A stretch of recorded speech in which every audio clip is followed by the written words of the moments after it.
Sound art is a product that is a speaker and it's art. We combine it together and we call it sound art. What makes it so unique that any picture can be your speaker? Sound art gives you the high quality sound without the ugly speaker. This isn't a picture with a speaker, the picture is the speaker. Just imagine your wedding picture uploaded onto a canvas and now it's speaking 10,000 tunes. I mean, it's a very cool concept. What we like so much about it that you can take anything that means something very special to you, upload it on the canvas, have it hanging up in your room, your balcony, wherever you want to put it, and now it's a speaker. I mean, how cool is that? It's something that we have that and no one has. No one has this product. It's just a great gift to give anybody. It's just a neat concept. Around here we say, art never sounded so good.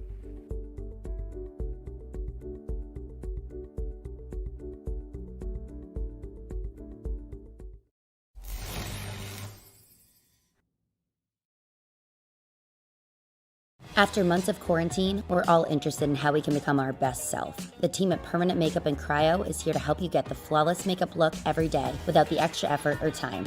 When it comes to your appearance, you deserve the best care that money can buy.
Each sport, each series, each league has their crown jewel. The Super Bowl, the World Series, the Indianapolis 500, Monaco. Stock car racing has Daytona. And NORC, well, NORC has the NORCTONA 500. Welcome, race fans, to Pit Stop TV.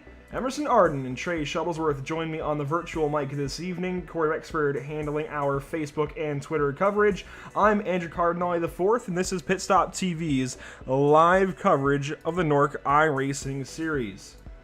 Thank you for tuning in across our multiple platforms, Facebook, YouTube, Twitch, and Twitter tonight. We know there's plenty of places that you can go and watch some e-racing, some iRacing, literally iRacing.com. Racing, there's tons of places you go and watch. We thank you for doing so here at Pit Stop TV. The biggest race on NORC's annual calendar, NORCTONA, serves as an opportunity for the league's best to stop thinking about anything past the checkered flag. Simply go out there and do whatever it takes to win. That said, tonight, however, these guys might want to think just a little further past the checkers as we get ready, get set for a pair of 30-lap qualifying races to set the starting lineup for tomorrow's 500-mile event. Again, this is Daytona International Speedway, the track that needs no introduction.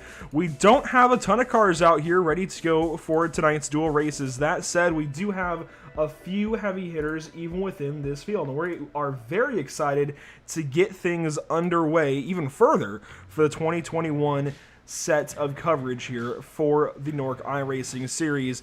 Emerson, glad to have you alongside me. We're looking at the number 35 car, Brett Pancari, currently leading our practice lineup. That said, like we said, a bit light on entries, 5 cars currently in practice. Yeah, it is a bit light, but that doesn't mean that 5 cars doesn't mean that there can be, not a race.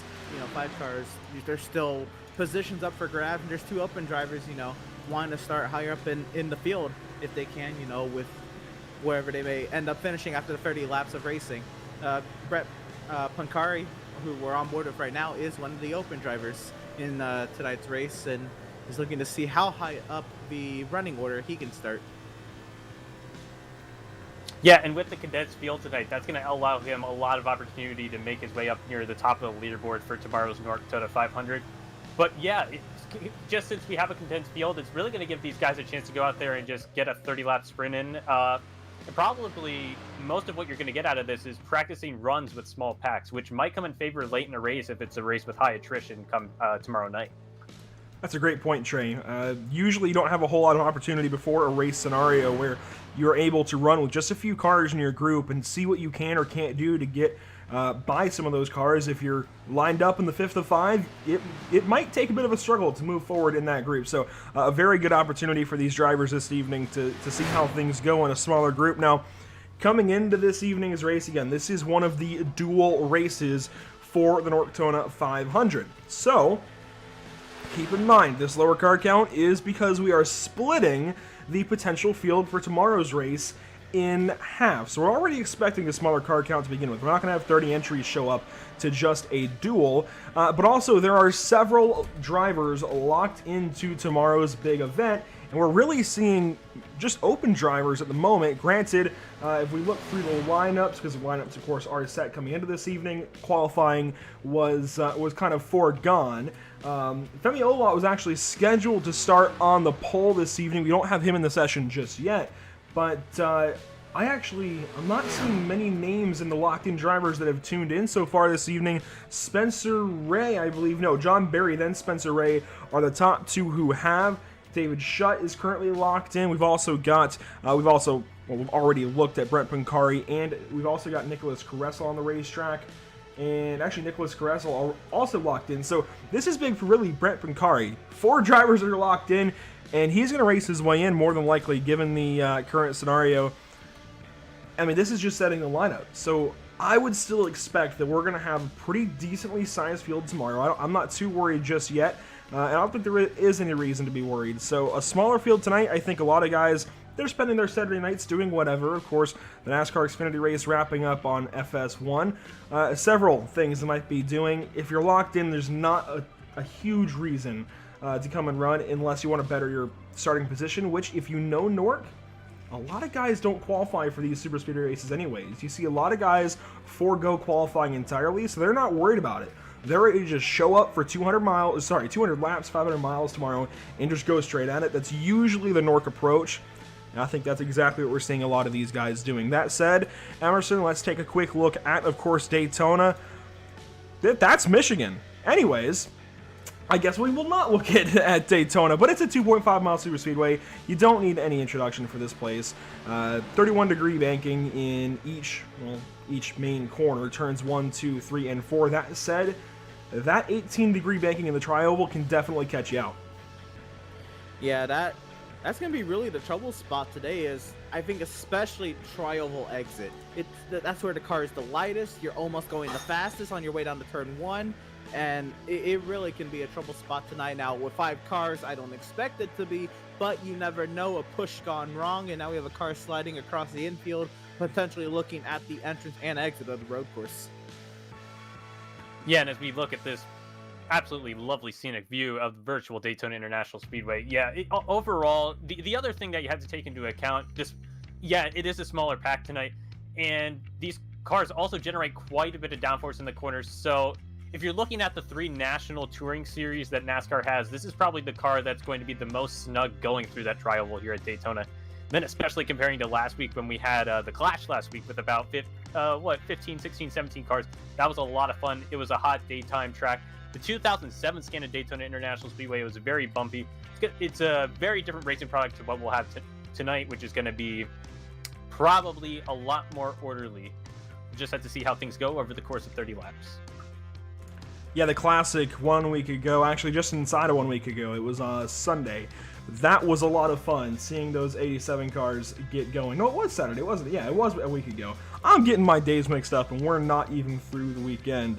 Let's take you down the starting grid. Again, only 5 drivers. Now, this lineup was predetermined based on a few factors, based most heavily on FTRL point standings from the FTRL season that ran over the winter. That's why Nicholas Caressel is lining up first of our 5. You also see John Barry there. He would have come in, well, as the next driver in points of who we have. Then we have Spencer Ray rolling off from the 3rd position with Brett Pancari, the only open driver of the bunch, listed there in 4th. And then, well, you have David Schutt here in 5th place. What's interesting to me is that we don't have more of the open guys working to get their way in. Some of those open drivers that could have made their way in fact, I expected Tony Hilbrands this evening, James Simmons on the list as well, Roberto Ramirez, Keaton Jones, Milad Radman, and Brian Pasternak. And actually, I had not realized this, David Schutt is the other open driver of the 2. For some reason, I'd mixed him up further up the list. So David Schutt and Brent Pancari will race their way in then. The top 3 open drivers in each duel, granted we only have 2 here, the top 3 would move straight on into the race tomorrow, but the lineup may get shuffled around more as, of course, well, some guys might be on vacation, and we might not have all of the drivers locked in show tomorrow. Coming to the green flag already, we're off and away. This is duel number 1 for the NORCTONA 500, the 2021 edition of such. Caressel on the bottom side, Barry up top. So we have 2nd through 5th, double wide. The 30 of Caressel is clear out in front, and this outside lane is probably going to fall in line right after Barry is clear of Schutt. And I think what's going to happen here really is, with these 5 the way they are, if they're going to race, sure they're going to race, but mainly this is practice, and they might even become more likely to work together because they're going to be starting nose to tail in the 500, if they finish, yeah. Yeah, it's a good point, Emerson. In theory, these guys should comprise the first 5 positions on the inside row come 24 hours later from now. The thing that's going to make this really fun is the fact that with 5 cars, we have a wild card. You would think, with 4 cars, it's just going to be, 2 pairs, but we have and we're already seeing the 5 car of David Schutt really playing a factor in making the outside line have the advantage. And in fact, John Barry will go to the lead from the outside with assistance from both Brent Pancari and David Schutt. 3 wide now. Might only be 5 cars in the field, but these guys are racing it up. 3 wide down the back stretch. You see Shutt. He's going to drop in front of Caressel. Now 4 strong on the bottom. That's going to leave the 74 out to dry. You see Spencer Ray is sporting the Buccaneers colors after Tampa went to the Super Bowl and won it at home. Congratulations to TB12 and them. And Caressel going to fly out high with David Shutt there in the center. And Brent Pancari going to lead across the stripe. He's going to lead lap number 2.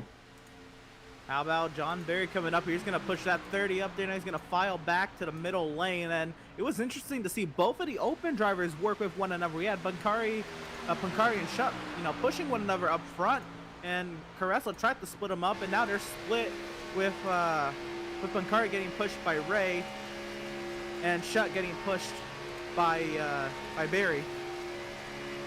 And like we saw just one lap ago, that one car that's near the tail end of the field elects to go to the outside line and gives assistance to the lead car on the outside line. And this time it's going to be David Shutt taking the advantage, pulls down to the inside line. Now we have 3 cars on the inside. Outside line is still going fairly strongly. John Barry might be close to leading at the line. He'll be half a car length shy at timing and scoring. But now it's going to be Barry to the point and to the lead. John Barry around the outside, getting that big shove. And I go back to what you said earlier, Trey. This is a great opportunity for us to get a look at how these guys are going to race in smaller groups when we inevitably see some smaller groups tomorrow night. I definitely expect some breakaways, be it in the front or the back, where we see small groups of cars racing together and figuring out how to work the draft. This is a great little learning session for these guys at this point. It's just 30 laps. They've got enough fuel to go the distance, or at least be very, very close. It might even get them to just 29 laps, but I think we should complete all 30 as Pancari. Wow, the save. His car just got loose out of 4, which brings up another point here, Emerson. These are the most stable of the 3 national cars that we would be taking here to Daytona, but that doesn't mean they're always stable. Yeah, right off of turn 4, corner exit, whether it be turn 4 or oval 2 or the exit of the tri-oval, that's when the cars are the fastest and the lightest on that transition. That's where you go from 31 degrees of banking to nearly flat, and these cars are a handful right off of those corners. So light, so fast, and what a save from Pancari. But now double wide out in front, Barry down low, and Caressel up high. Yeah, and in real life, it seems like that's the place where individual drivers will most be caught out by instability in the handling of their car. That's time and time again where we see guys get loose on the exit of the corner and barrel into the inside safer barrier. So a brilliant job by Pancari. It appears at this point, he's a second and a half back, that he'll probably need a caution flag to get back into this race. But if this is the end of the road for him, he will start 9th come tomorrow. So not the end of the world. He showed up, and he's going to be rewarded for that as a result.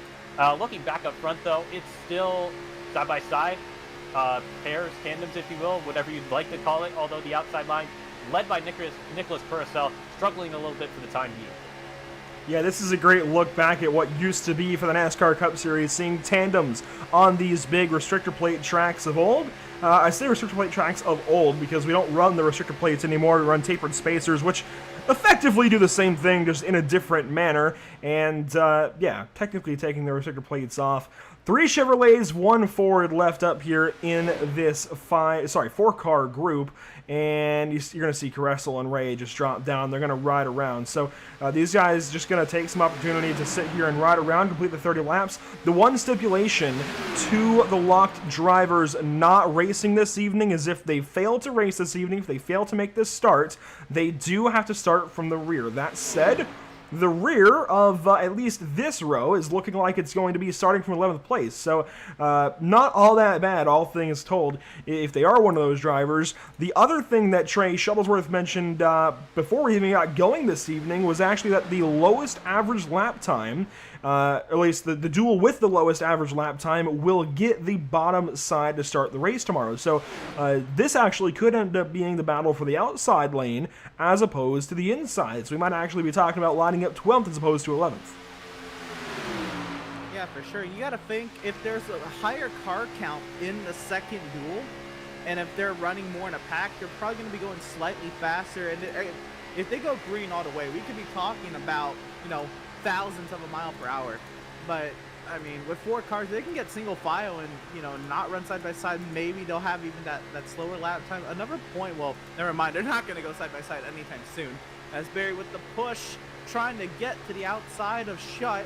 The push from Carreso, and he's bringing Ray with him. I was thinking before Pancari got too far back, maybe one of these guys will drop out of here and go back there, maybe get a little push, trying to push back to the lead draft, but he's pretty far back at this point for that to be a consideration.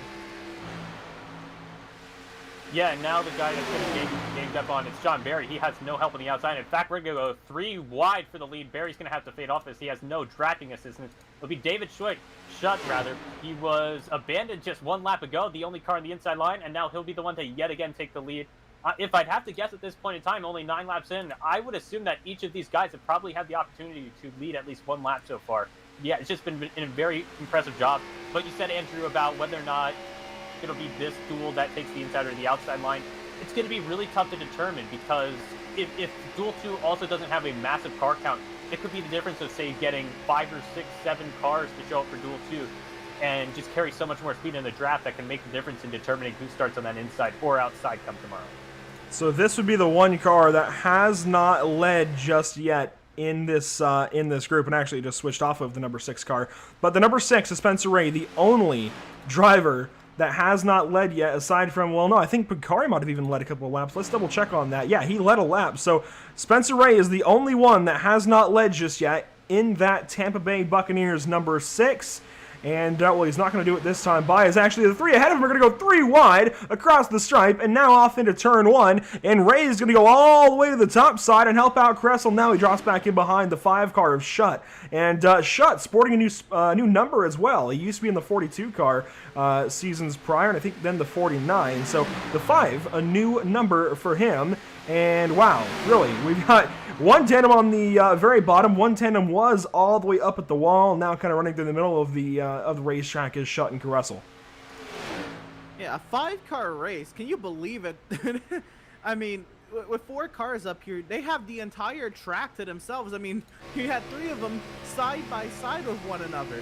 This is, insane racing for only 4 cars up here. It pains me to say that. I think maybe the smaller the car count, sometimes the better racing, just because, there's more track available and less cars for you to worry about. No, I definitely agree with you, Emerson.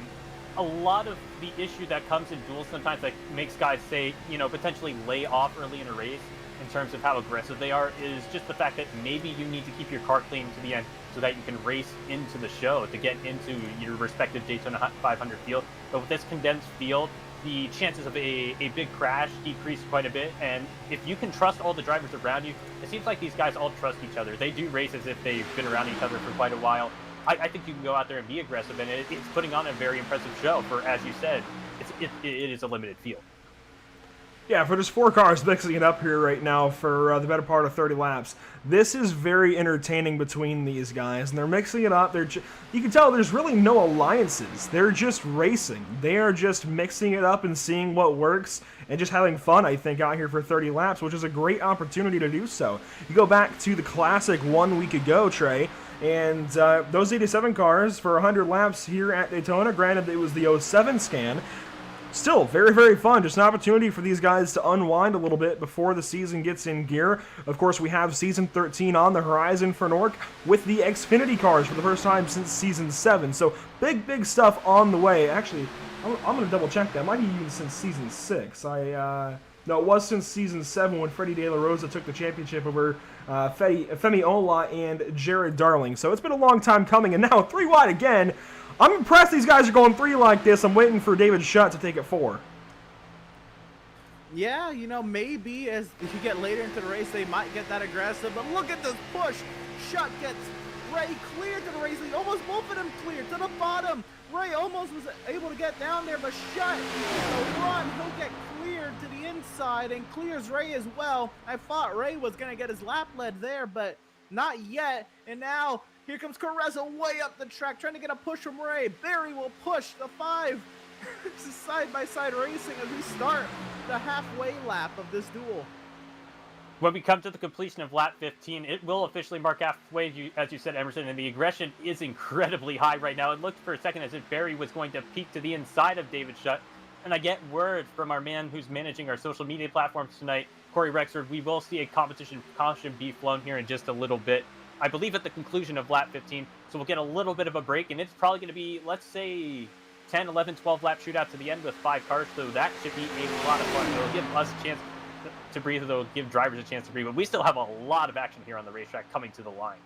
So there you go. That's why these guys are mixing it up. Now Spencer Ray has a chance to finally lead. Throws the block on Russell, then dips back low. He's going to have Shutt helping him now to the apron and across the line. Spencer Ray finally gets that lap lead for the number 6 and all of Tampa Bay. How about that for an opening 15 laps of competition this evening? We've got Brett Pancari back here. He rounds out the caboose, and he is the final car of 5 in the field. That's Spencer Ray grabbing the unofficial stage, shall we call it, and the one lap that he led in those first 15 is the final of those first 15. Yeah, now I wonder, because, you know, the caution is definitely going to slow the average lap time down.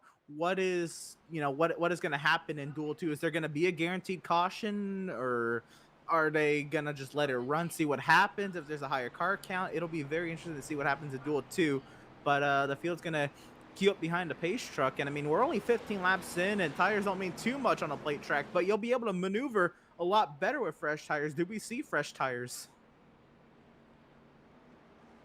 It's a great question, Emerson. I think with, as you said, a smaller field, I don't even think you have too much to lose. These guys were given the option of 1 additional tires coming into this race for a total of 2 tires over the course of 30 laps. And then looking at fuel shouldn't be an issue either, because it's a fuel tank of fuel, unlike some of the other series that we'll see on Pit Stop TV, whether that be the LTAC Racing Series or the Bluegrass Racing Series. Those are also 2 Cup Series. Yes, Cup Series car series here that we host on Pit Stop TV, and it looks like the entire field is going to come down onto the pit lane. I would assume it's going to be both a fill-up of fuel and tires, because you do want to pack a lot of fuel in just to keep stability in the car. Yeah, I would imagine we'll see tires for each of these machines, and you know what, let's double-check this work here. We see the 5 jack up, the 30, the 74, the 6, yep, the 35. They're all taking at least 2, and nobody rolls after... Well, Shutt might have rolled after just right sides, yeah. I think David Shutt taking 2. Everybody else looks like they're taking 4. So the move there from Shutt to take the race lead out of the words, I totally lost my train of thought, out of the pit stops there. That's what we're talking about, pit stops. And yeah, I think Shutt going to roll away. It's really not that big of a dynamic, but where we saw Pancari get a little bit loose, we could see the 5 get loose as well. So David Shutt, watch out for him on corner exit here, and especially in the tri-oval. If he gets a push in the tri-oval, this 5 could get a bit sideways.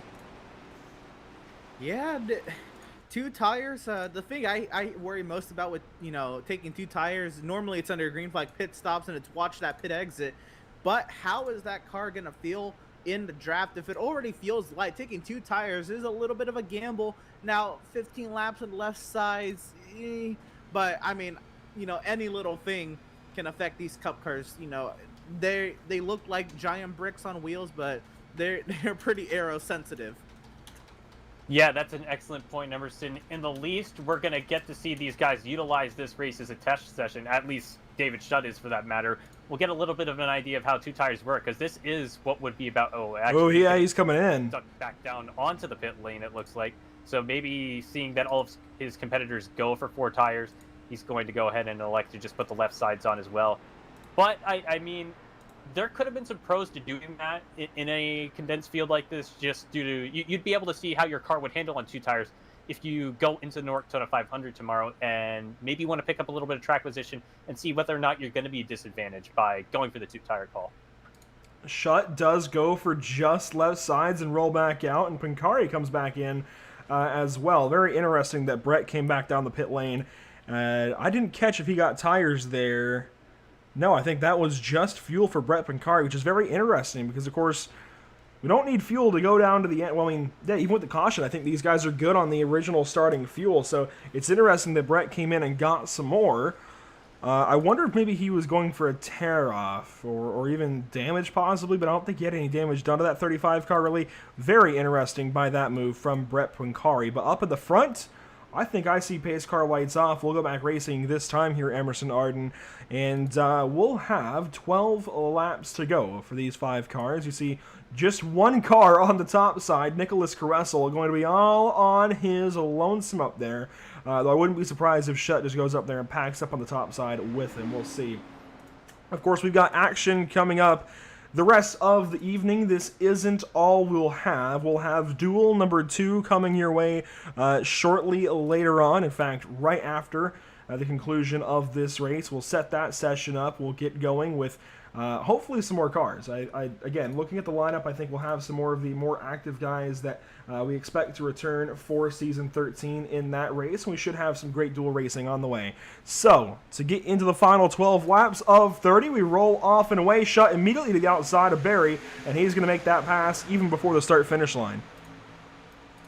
You know, that's what I love about iRacing, as far as, you know, that's highly frowned upon in real life, but if you get the run, you can jump right out there. You know, it's back to the old restart rules where you can pass on the outside, just not on the inside, and that can have some really hectic and fun restarts. So I love the fact that you're able to do that, and now Caressel gets cleared to the inside, and now Shutt leading that outside line. He's going to have Barry and Pancari, 3 cars versus 2 cars. We'll see what happens as they roar through turn 3. Yes, strong knowledge of iRacing's rules system there by Shutt is really going to give him a massive advantage, not just for him, but also Caressel on the restart, because he had absolutely no help on the outside line. It looks like he is going to be the driver to lead at the stripe. It's going to be incredibly close between him and Barry. I think the nod does go to Shutt at the wire, but Barry will be the leader. And now the assistance for David Shutt will come from the 35. That's Brett Pancari, and now it's going to be 3 versus 2. Through 1 and 2, you see Pancari look low, and he will hang David Shutt up on the top side out to dry and go along with the bottom side. Shutt drops in behind. Now the race up for the race lead. Caressel and Spencer Ray bringing the fight straight to John Barry, and now Spencer goes down low, and he should have the race lead. The question is whether or not he carries that all the way out of turn 4, all the way to the stripe, and actually leads this one or not. We'll watch from the speed shot here in the tri-oval. We'll see who leads the line. I think Caressel got him. He did by 4 1/1000ths of a second. It is gnarly close at the line. Last time it was also 4 1/1000ths. And I'm starting to see a little bit, I mean, when I say this, I don't think there's anything like contracted or that they're friends or anything, but I've seen those open drivers work together a lot more, you know, when, you know, Pancari was up here in that first, and the 5 and the 35 just continue to work with one another. I don't know if there's any sort of partnership there, or them just being both open drivers, or it's a 5-car field and you're just finding who you can work with. But I've seen that 5 and 35 tandem up a lot these 21 laps. Hey, regardless of motivation, Emerson, I think they've been doing an excellent job together. Shutt's going to make his way, and he's going to split the middle and go 3 wide. He's going to get potentially to the lead. They're going to be 3 wide going into 2. Now the question is, does Pancari come down and give him assistance in the middle line? Still no help there for Shutt, but he's doing a heck of a job without much drafting support as Spencer Ray continues to lead as we come out of turn 2. How about taking that gyro cam as soon as he decided to go 3 wide with those guys and split Pancari and Barry and soar up to battling for the race lead once more. Now the 5 and the 6 side by side into 3. 3 strong up on the top side, 2 strong on the bottom, and mixed Chevrolet and Ford power within. Out of turn number 4, Shutt's got the go-ahead, and he's going to have the edge with a couple more, well, the extra car behind him to the stripe. And of course, David Shutt then leads lap 22 of 30. Double wide, 2nd through 5th again. Shutt is cleared the inside, but he sticks loyal to the outside. Caressel, and now he chops down low right in front of Ray. And it'll be Shutt, Ray, Barry on the inside, Caressel and Pancari on the outside. Now to run to the 30 and the 35. They get the run down the straight away in the block from the 5. And Shutt is racing probably with no friends out there. He's been probably the most aggressive in the field so far tonight, but it's definitely working for the time being. Can't think of the word off the top of the head that I was trying to go for, but he's definitely showing he has a lot of skill. He is going to get... Oh! It's going to be critical, probably suspension damage for both him and Ray. For the time being, though, the 5 is maintaining with these top 3, but it looks like for Ray, that might be the end of the night. Spencer's not going to be happy with that one, and that was just a late block there from David Shutt. And, you know, you were talking about how aggressive he was being. That's just David Shutt in general. He is always super aggressive. We talked about at the NORC Classic last week We talked about it in the couple of IndyCar races we covered with these guys. So just David Schutt is always super, super aggressive. That's what we have come to expect and will come to expect for a long time coming. Meanwhile, from the bottom to the top, Brett Pancari's gone from 12, 20 seconds off the pace, whatever it was at that time of caution, to now leading this thing, coming to 6 laps to go, the 35 on top. And John Berry is still sticking with that 35. I mean, they absolutely dusted the 30 down the back straightaway, and he's continuing to stay loyal, but here comes Carresso with no help. He's probably just got the file in line. He will, as we ride on board with the 74 down the back straightaway. Look at this push. Absolutely no margin between the top 3 right now. They are quite literally nose to tail, and the big factor that really changed over the course of the last lap or so is the fact that David Schutt just doesn't have a clean enough car to be able to maintain the top 3. He's starting to lose the slipstream, and it's going to be a 3-car duel over the last 5 laps here. So not a lot of time left, and now it becomes who's going to be a partner and who's going to push who to the end of the race most likely. With 3 cars, one person is most likely to be left out here. You say that, and they go 3 wide out of the tri-oval. Caressel up to the top side. Pancari lifts. He's now going to work with John Berry once more. They basically swapped there on the bottom side, and that's going to leave Caressel out to dry once more. And you see David Schutt has fallen way off the pace. That number 5 very injured now, and I don't think he's in a great position to contend for the race win. But if these guys have issues up ahead, if they get into another little incident of their own, I think at least the 2nd place could be in store for David Schutt as long as he misses it and they wreck big enough to allow him to miss it anyways. Spencer Ray way off the pace. He's now 10 seconds back. He's got a lot of damage from that incident. We'll have to get a replay before we leave this one. But now Pancari and Caressel with the run outside. And we're going to see that one car that gets left alone, I think, transition over the course of the race. Yeah, for sure. You say that they're still working with one another. I don't know how this is going to play out, but as the laps tick down, and here comes Barry to the outside, now you're right. It just shuts me right up and through the middle. Here comes the 30. But this is going to be very interesting as the laps wind down. The intensity is going to pick up. Who wants to start at the front of their line for the NORCTONA 500? And I think this is the 2nd consecutive time we've seen the 3-wide split, and the person that has the biggest advantage in the 3-wide split tends to be the guy that goes up the middle. It's normally the guy that was tailing the inside car, and he has a massive slipstream and is able to utilize it. And then the car on the outside gets stalled out when he gets side by side with the inside car. So, yeah, I think that gives a pretty good sample size as to where you want to be coming to the white flag here, which is only 3 laps away, with time continuing to tick away. The current leader right now continues to be Brett Pancari, but any of the 3 can come out here and steal the show. If you recall, in the 2021 Daytona 500, Brad Keselowski was riding the brake in the draft, giving himself a gap. What do we now see from John Berry in the number 74? Well, he's doing the exact same thing. He's sitting back. He is making sure he's got a gap to use a slingshot, and I think he's going to test this move here momentarily. He's doing exactly that, riding right up to Caressel. He's going to give the 30 a big shot. No, he got right on the brake there. He's going to lift a little bit before he gets the left rear of that car, but he is sitting back. He's working with the air a little bit. He's learning what he can and can't do a bit more. And of course, these guys have had ample opportunity over the course of February to race with these cars, or really any cars here at Daytona, but this is still more opportunity for these guys to learn again, especially in this smaller sample size. I think that's exactly it. 30-lap race, 5 cars, and it's only a qualifying race. Learn. It doesn't mean anything except where you're going to start tomorrow night. Why not just see what you can take away from it? They keep updating these cars on our racing, so you never know what these cars are going to feel like. But we start the final lap of the NORCTONA Duel. Who's going to start up front tomorrow night? And the last lap begins as we saw the last lap of the Daytona 500 begin. All the cars on the outside line. The man that's going to elect to go to the inside, it's going to be the 35. It's Brett Pancari. He was the 3rd car in the outside line, and now he'll be the lone man on the outside. Looks like Barry is not going to duck down quite yet. Pancari has to come back up. Only half of the racetrack to go, Andrew. Not much left.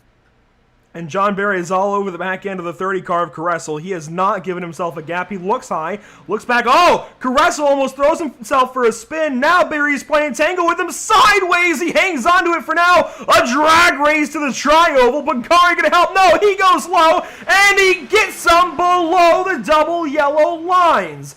I think that may stand, given that it's NORC, and I don't know that we enforce that as heavily here in the NORC iRacing series, but he went below the double yellow lines to grab that win at the stripe, and we will be talking to him as the highest finishing open driver. That is big for Brett Pancari. We'll see if that one gets called back for the starting order for tomorrow's race, but how about that move regardless, just that finish out of turn 4. He had a spinner off of turn 4 as well. Spencer Ray and David Sutton made contact back there for 4th, but what a move from Brett Pancari to win that duel. Yeah, that was absolutely brilliant. He was the last car in line on the last lap. I thought it was going to take a lot for him to be able to do it. He just had a lot of slipstream coming off of turn 4, and he actually had to utilize a little bit of the grass. Like, he was able to hang onto it through the tri-oval. Just overall an absolutely excellent job. Definitely deserves it. We'll have to see whether or not he gets the nod to go on the inside or the outside line as long as that stands. This is the replay with Shutt and Ray. I noticed they'd caught one another. Oh, the door banging there really going to bite the 6 back, and that's going to spin Spencer Ray down to the inside. The Ohioan hard contact into both the outside and inside walls there. It's looking like, you know what, he's just making the line for the chicane down there. That's all, guys. He just wants to go around the road course a little bit, just with a little bit of extra force. Right, and according to the driver's chat, Brett is the winner of this duel, and it doesn't mean too much other than he's going to lead his line to the green tomorrow night. And that that track position could really pay dividends tomorrow. It means going into the race that he has the most control of anyone in the field. Basically, it's going to be a little tough to stay up there, but if he's able to maintain that inside line, it could be massive over the course of a Daytona 500, especially a 500-mile race, because guys are going to be a lot more relaxed and a lot more settled in early on in theory, so it should make it easier for him to also get into that rhythm. So we'll get a slow-mo replay of this incredible 3-wide action coming to the line. And we'll get Brett Pancari momentarily, but first we want to watch this finish back. This is taking the white flag. You see there are 3 in tow. They're actually single file up on the top side. That was very interesting to me. They got single file on the top side, just like we usually see in real life. And we're going to ride on board with Pancari for this. He's going to make this move down low initially. And, you know, at first, this might look like, oh, well, that's going to give him the nod, but no.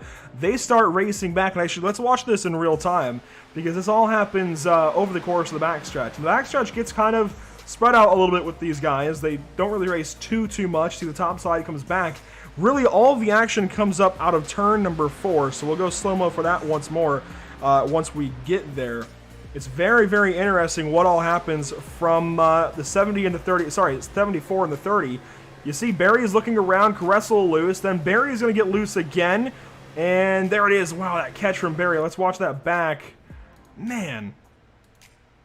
I mean, that is just so sideways for John Barry. Hangs onto it, and the drive to the line here, I mean, it's a drag race. He can choose who he wants to go with it first, then he thinks better of it, goes down to the bottom side, below the double yellow lines, and I mean, he's going to take away that win. That is incredible from Brett Pancari.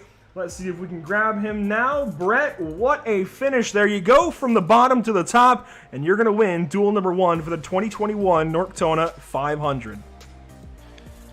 Yeah, thanks. To be honest, I don't know if I really deserve this win because I nearly wrecked on a turn 4 earlier because I want to say I washed up and I kind of tensed up. I saved it, but I mean, I'll take it. And now I hear a printer going off. But anyways, I'll take it. But I'm going to have to do a better job driving, though, because I didn't really drive that well tonight.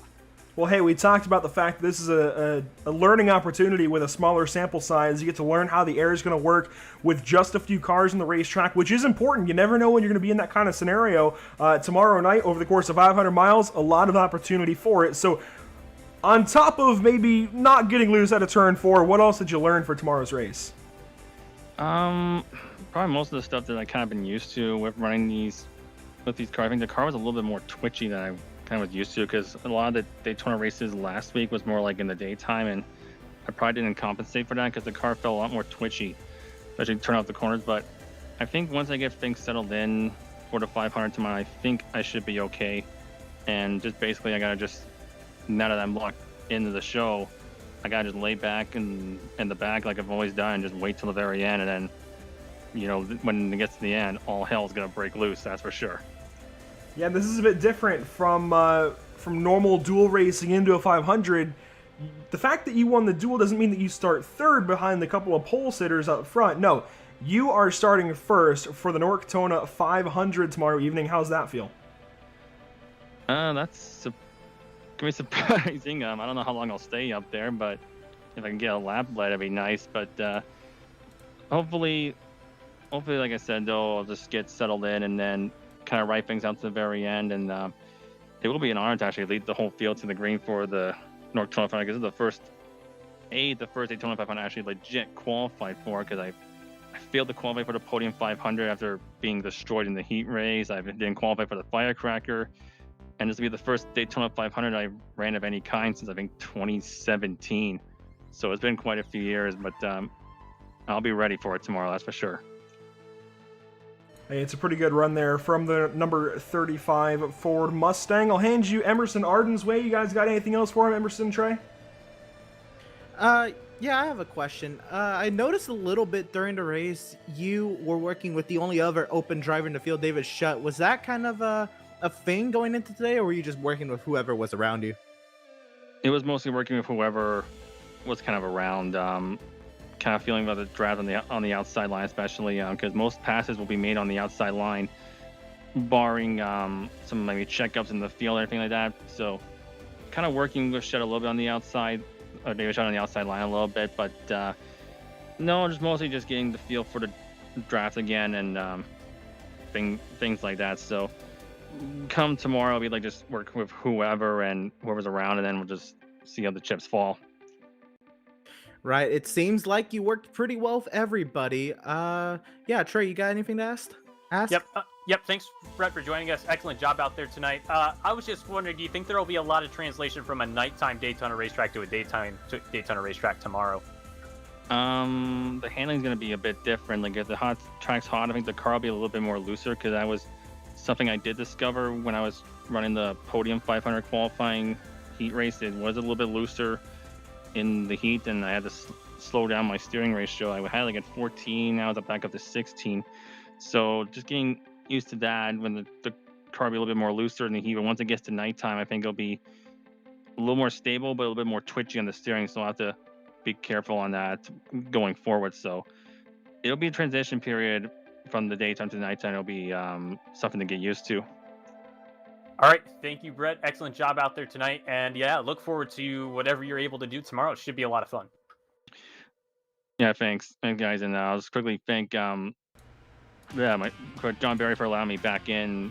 It might be just free for the 500, because I don't know if I'll make any races this coming season. But anyway, just thank him. Also, I also thank Jared Darling at FTRL, and also Bobby Cheney at SRA for allowing me to have these logos on the car, because I said this is the car I tried to qualify for the Podium 500, but I'm going to have a totally different paint scheme tomorrow and a totally different car, so I had the guys vote on it, so you'll see something different tomorrow. Absolutely. Well, Brett, thank you so much for your time after this race. Congrats on winning the duel, and best of luck to you tomorrow night in the 2021 NORCTONA 500. We'll see you there. All right, thanks. That's Brett Pincari, fresh off of a Duel 1 victory. We can take a look at here with the results. Brett Pincari taking the win. You see Caressel and Barry 3 wide across the line, much like, the inaugural Daytona 500 way back in 59. David Shutt, though, 19 seconds back, finishes 4th. Spencer Ray in 5th, 38 seconds after the winners crossed the stripe. So, fastest lap there out of Pincari of 55.558. And that does go towards the average lap time. It's not going to go towards necessarily in a huge way, changing which line actually is the inside and the outside. But hey, that might just help Rep Pancari's case along with the entire Duel 1 field to try and get that inside line. Guys, I know it was only 5 cars on the racetrack, but 30 laps in, I think that was a pretty good start to the evening. Yeah, it was a fun little show. A little worried, with the car count coming into the lobby, but they did not disappoint whatsoever. What a fun race it was, and congratulations to Brett. I mean, he timed that move perfectly. What a catch from John. They're off of turn 4, and yeah, just what a race. Hopefully, Duel 2 can perform in a similar fashion. Yeah, I just have to continue to back up your sentiments, Emerson. I think we just saw that it really doesn't matter the amount of cars you have at Daytona. As long as you have drivers that are capable of racing around each other with a pretty good setup, you can have a very fun time. And these guys went out there, they experimented a lot, and probably learned a lot that they could take into tomorrow, even with the higher car count that you'll see tomorrow in the NORCTONA 500. There will be much bigger packs, probably much bigger runs, but it still gives you a lot to learn here. And that can be a lot of the fun of coming into a session. Basically, look at this as a test session, if you will, because all these guys guarantee themselves a starting position very high up in the field. Yeah, this is a great opportunity for these guys to just set themselves up pretty well for tomorrow. And again, I think the learning aspect is pretty big for these guys when you think about it in the aspect that you don't usually run with so few cars on the racetrack. This is a great opportunity for these guys to do exactly that and learn how the cars will react in those smaller groups, because it's very different racing with 5 and racing with 35 out there on the racetrack. You do everything just a little bit differently. I mean, it's totally different going from a big field to a small field and vice versa. So getting this opportunity to race with just a few cars in organized fashion is actually relatively valuable. And hopefully these guys were paying attention a little bit there in that 30-lap Duel number 1. Let's take a moment while we wait on Duel number 2 to get organized to introduce you, if you're new here at Pit Stop TV, coming over with NORC, to introduce you a little bit to some of our partners here at Pit Stop TV to bring all these broadcasts to you. Of course, we always lead off by thanking Tucson Sound Art, your picture, your music. Make sure to use promo code PitStopTV for 10% off of your order today.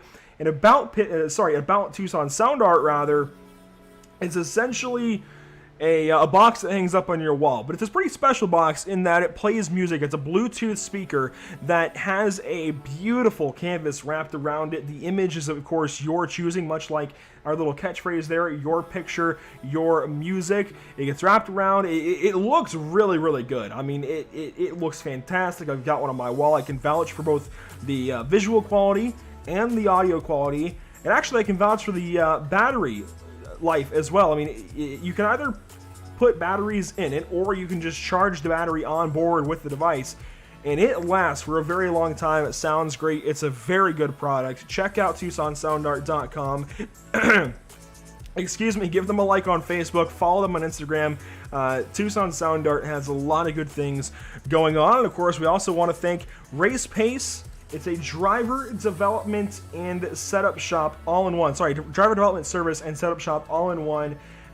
If you ever wished you could have a race engineer on speed dial, now you can. Thanks to Race Pace, and particularly Tyler Campbell, who will work with you to step up your game before your next race.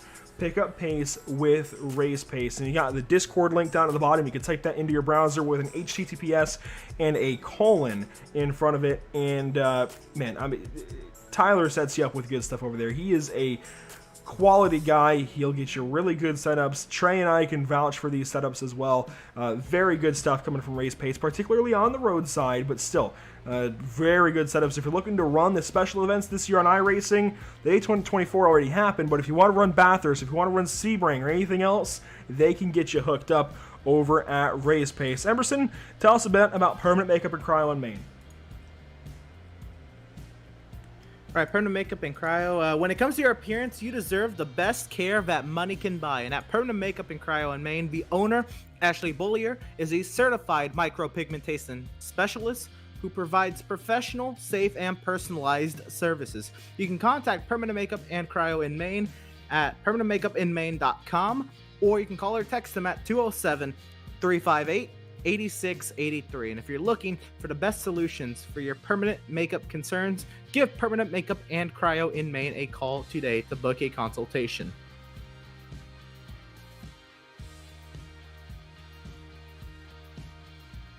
And we'll have Pit Stop TV's new parent organization, Whiplash Media, which specializes in various sim racing resources, including paint schemes, stream overlays, iRacing camera packs, and more.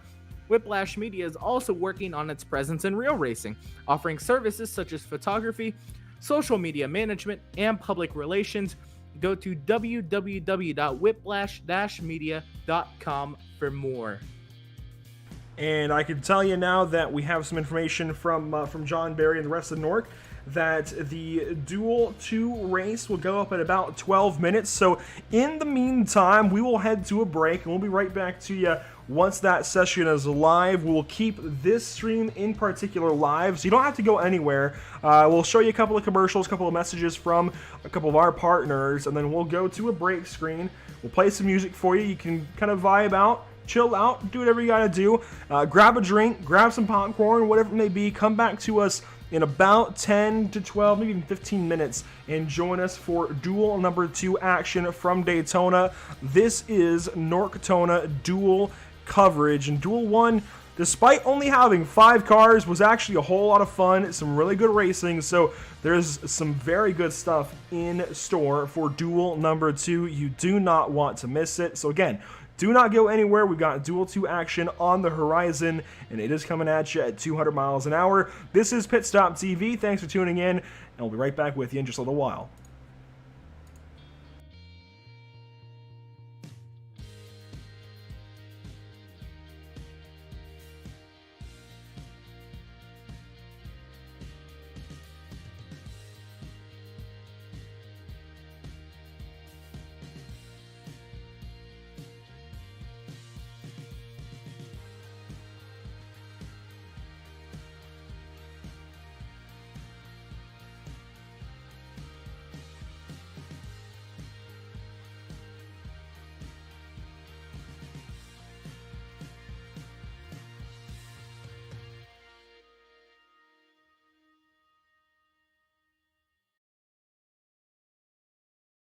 After months of quarantine, we're all interested in how we can become our best self. The team at Permanent Makeup and Cryo is here to help you get the flawless makeup look every day without the extra effort or time.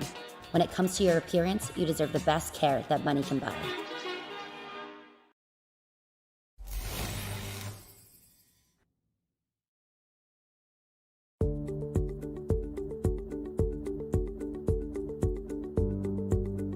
Sound Art is a product that is a speaker and it's art. We combine it together and we call it Sound Art. What makes it so unique that any picture can be your speaker? Sound Art gives you the high quality sound without the ugly speaker. This isn't a picture with a speaker, the picture is the speaker. Just imagine your wedding picture uploaded onto a canvas and now it's speaking 10,000 tunes. I mean, it's a very cool concept. What we like so much about it that you can take anything that means something very special to you, upload it on the canvas, have it hanging up in your room, your balcony, wherever you want to put it, and now it's a speaker. I mean, how cool is that? It's something that we have that and no one has. No one has this product. It's just a great gift to give anybody. It's just a neat concept. Around here we say, art never sounded so good.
Sound art is a product that is a speaker and it's art. We combine it together and we call it sound art. What makes it so unique that any picture can be your speaker? Sound art gives you the high quality sound without the ugly speaker. This isn't a picture with a speaker, the picture is the speaker. Just imagine your wedding picture uploaded onto a canvas and now it's speaking 10,000 tunes. I mean, it's a very cool concept. What we like so much about it that you can take anything that means something very special to you, upload it on the canvas, have it hanging up in your room, your balcony, wherever you want to put it, and now it's a speaker. I mean, how cool is that? It's something that we have that and no one has. No one has this product. It's just a great gift to give anybody. It's just a neat concept. Around here we say, art never sounded so good.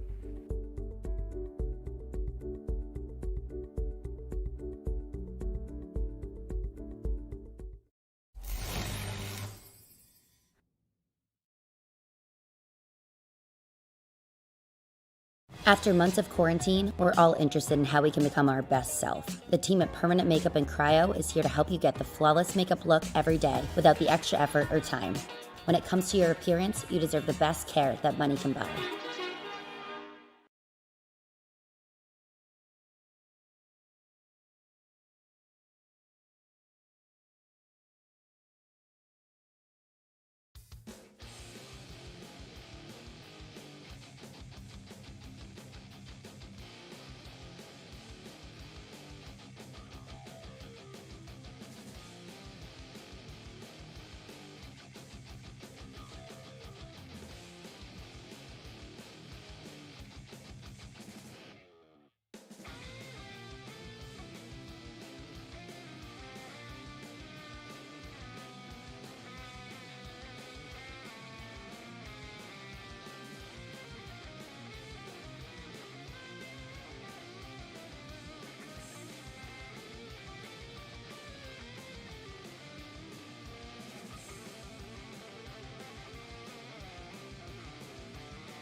That said, let's put that behind us.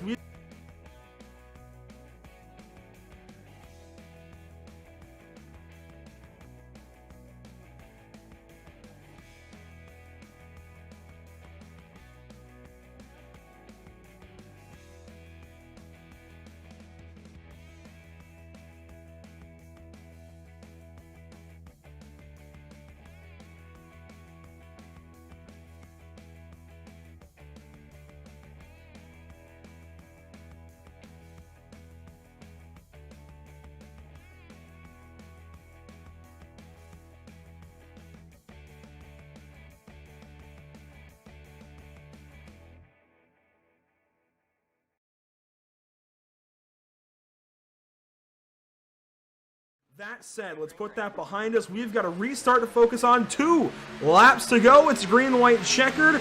Out of 100 laps, we now have 2 more to go to make it 104. Anthony Masadi, the race leader. Jeremy Berger, second place. The 2-car Jack Ryan in there as well. How does this shake down? You see Stephen Parrott. We haven't seen much of him. So here is. Oh, and they're wrecking. That's everybody. Oh, that's everybody. Upside down. Yeah, that's the whole field right there coming Holden back McGill again. just did a barrel roll out of turn 4. Everybody's in this, and we're still crashing. We're still crashing. We're still crashing. Oh my. Oh, we're still crashing up here. We're creating new crashes. Oh boy. Buddy in the field. We'll get a replay, and I don't know if you can pick out one single car to follow through this one, because this included most of the cars left in this race.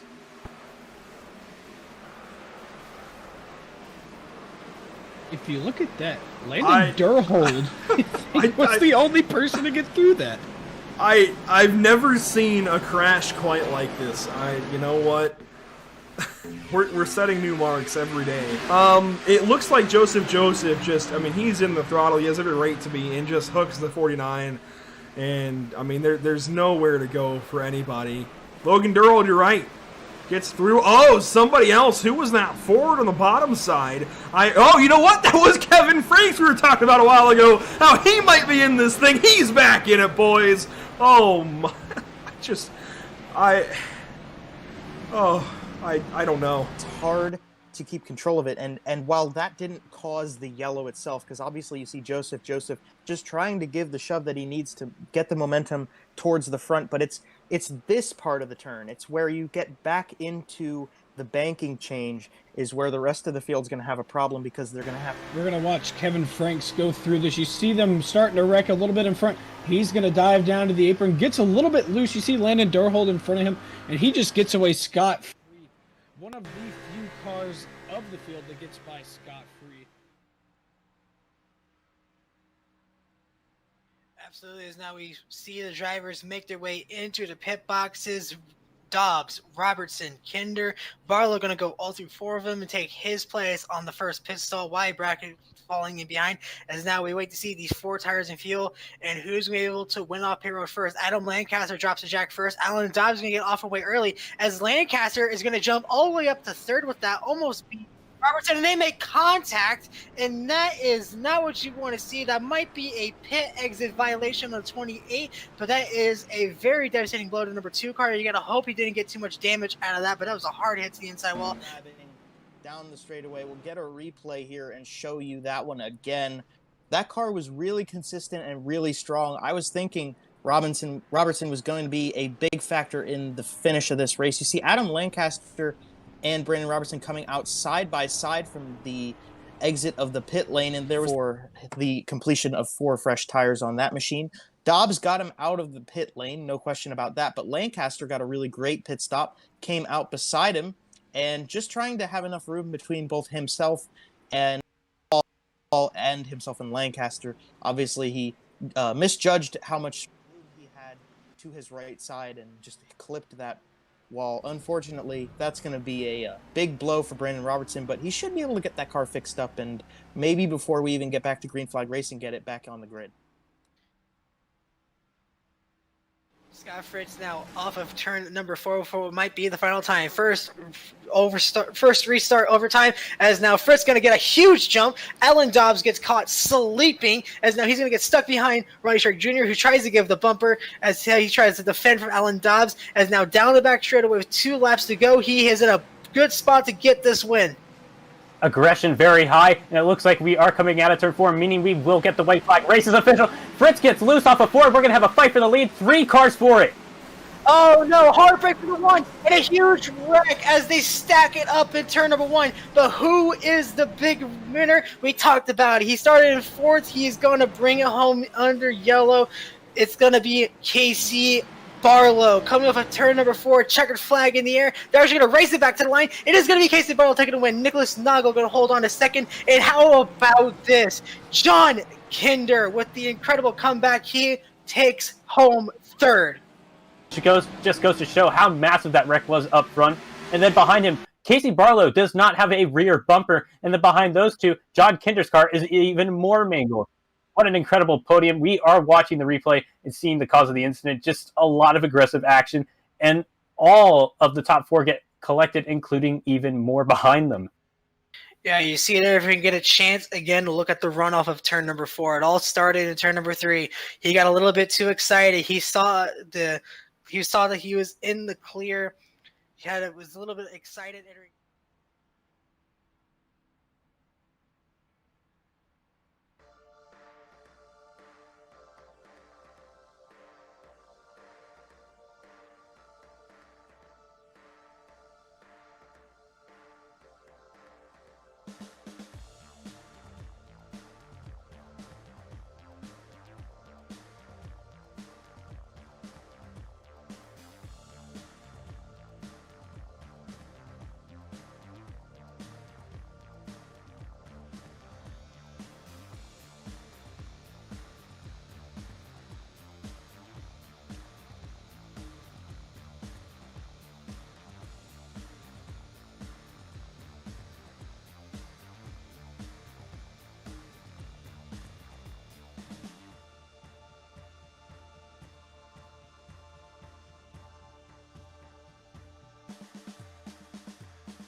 Thanks for rejoining us here at Pit Stop TV. Thank you so much for waiting through that brief, we'll call it a rain delay here at Daytona International Speedway for NORCTONA Duel number 2 coverage. It's just up ahead. We've got a few more cars in the racetrack. We've got a bit of a larger field. Looks like we have at least 6 with some more connecting. We should have at least 1 or 2 more on the way, hopefully, but it's going to be tight on whether or not they make the session. We got names like Cole Freilich, Tommy Gossett, Justin Day, Brandon Stringer, Tyler Ducharme, and Ari Adi making it into this duel so far. So another small field. I mean, these are proper heats at this point, proper qualifying races, setting our field for tomorrow's NORCTONA 500. Guys, let's jump straight into our grid. We're going to lead right off with Ari Adi on pole. Tyler Ducharme going to roll off from second place. Also in the number 5, much like David Schutt, so I think those two are going to have to work out the number conflict there. On the inside of row number 2, we'll have none other than Tommy Gossett, the first open driver of the bunch. It's showing John Berry, but I think John, since he was just in the first race, will forego that starting position. And we should have Cole Freilich and Justin Day lining up with Brandon Stringer towards the back end of our field. That should be 6 cars that take the green flag here momentarily. You see them lining up, getting ready to go racing once more. Very excited to bring you some more action. You see, in fact, Tyler Ducharme's number 08, even though he scored as the 5, connecting into the server and popping onto the grid there. So, guys, ready to go back at it for 30 more laps on the evening. It should be a whole lot of fun, as always. Right, and a similar car count. I think we're up to 6. If everybody loaded in, the pace car's rolling, so whoever we got is who we got, at least to start the race. And yeah, it's 6 coming off the pit lane. So it'll be a similar car count, but 1 extra car, so somebody isn't necessarily left out now. It should be a little bit more interesting. We'll see how the dynamic of the race is. And looks like we will get another competition caution at the middle of the race. Yeah, that's a good point to bring that up, Emerson, and have to yet again thank you, Corey Rexford, for feeding us that information. We appreciate you as always, and I'm sure he's doing an excellent job providing social media coverage both on Twitter and Facebook tonight. But you do have to wonder, having the knowledge prior to the green flag of this duel too, if these guys are going to approach the start of this race any differently than we saw in Duel 1, because we did see, I don't know, it seemed like it was fairly aggressive, and then as you got to the end of what, if you want to call it a bit of a stage, a known competition caution, if you will, the aggression definitely started to ramp up, knowing that you're going to be able to carry that position going into the pit road before the next caution flag. So yeah, I just have to wonder how that will reflect the level of aggression over the first 15 laps. And then just based off of what we saw in Duel 1, it should be about 12 laps to the end once we get that lap 15 yellow. Yeah, we'll see some pretty calm racing, I'd say, in these first 15 laps or so. That said, anything can and still will happen to get this race underway, and then these guys will really start racing towards the back end of Duel number 2. Ready to bring you all the action. You'll see the timing adjust there up top. Don't pay any attention to the fact that it says almost 50 minutes. We are off and away with Duel number 2 racing. 30 laps on the docket for these gentlemen, and Ariati leads off into turn 1. Double wide, the first 2 rows, roaring into turn number 1. Looks like Ariati's going to get the nod with the push from the 80 of Tommy Gossett. And Audi is clear out in front. 5 cars under a blanket, and Brandon Stringer hanging back a little ways and trying to see how this plays out down the back. Yeah, and Stringer is one of those open drivers, but I think looking at the entry list shouldn't be an issue in terms of anyone being sent home tonight. We'll just have to see how the situation evolves. But so far, pretty calm and orderly between these 6 cars right now. As you said, Stringer continuing to lay back a little bit. He gets a pretty good perspective of this pack of 5 cars ahead of him. And the person that's going to lead coming to the line, it's going to be your pole sitter, Ariati, as of now. Ariati across the line leads lap number 1. He's got that number 80 untow. And Tommy Gossett looking strong. He had a pretty good showing in the NORC Classic a week ago. Not the result he wanted in the end, but still looked really, really good despite the hand controls last week for him. I think he should be back, hopefully, to his normal controls this week. So the number 80 should be a force to be reckoned with. Cole Freilich sitting back on the bottom side right there. And we're very familiar with Cole Freilich, be it through SRCA, now LTAC, or even in the booth with us. Good to see him out here running his duel. He's currently 4th on the bottom side, coming right up to Tyler Ducharme, and I don't think he's going to go too much further. I think he's going to sit right there. Well, no, I say that. He goes right to the outside, going to make a liar out of me, and he's going to challenge Ducharme for 3rd. Now I'm wondering, and I'm very happy that the duels are going to be replicated in the same way with the competition caution. Are these drivers going to be maybe more comfortable riding single file to try to beat that race time in Duel 1 to try to have that inside lane? Or will they be just as aggressive trying to experiment? Well, in theory, if they keep it clean, they're still going to get that 1 yellow flag. And they do have 1 more car in there, which should, in theory, mean a little bit more energy within that drafting pack, which should, in theory, mean that these guys should have an easier time securing the road that they want in the race tomorrow. It's just a little bit tough to determine. At the end of the day, they need to, I feel like they do need to race each other a little bit hard.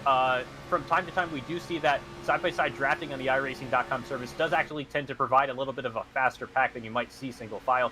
So we'll just have to see how these guys approach this. Exactly as Trey just said, if these guys get packed up, you'll actually see them go a bit faster than if they stay in the single file line. The reason for that is you'll have at least 2 or 3 cars then staying in the throttle, not lifting around this racetrack, whereas right now Ariati is the only one laying in the throttle. Everybody else is going to have to lift to make sure they don't run into the back too hard of the car up ahead. So you've got to manage these gaps when you're in this line like this. You've got the back 3, in fact, of these 6 kind of straggling off a little bit. They're not in the throttle nearly as much as they need to be if they want to beat that average lap time. But really, these guys are just here to get through 3rd laps and better their starting position.